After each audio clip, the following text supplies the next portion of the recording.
kung hindi sa mga Pilipino, hindi sa mamamayan, hindi kayo maluluklok dyan. Mga walang hiya kayo! Mga wala kayong modo!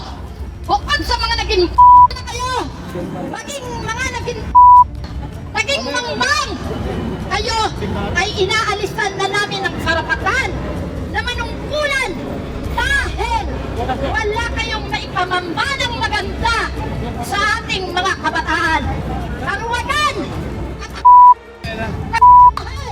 nag-aral man kayo, hindi nyo inilagay sa kukote ninyo.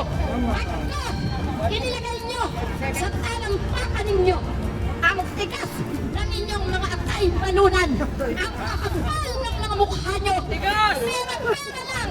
Pera-pera lang! Ipinagbalik nyo ang bansang Pilipinas. Puro kayo kahihiyan! Puro kayo kabalanghiyan! Wala na kaming makitang maganda sa inyong mga ginagawa. Lahat kababuyan at tapuhan, awatan, at higit sa lahat, mga konsentidor sa mga berdugong katulad ni Duterte, konsentidor sa mga magnanakaw,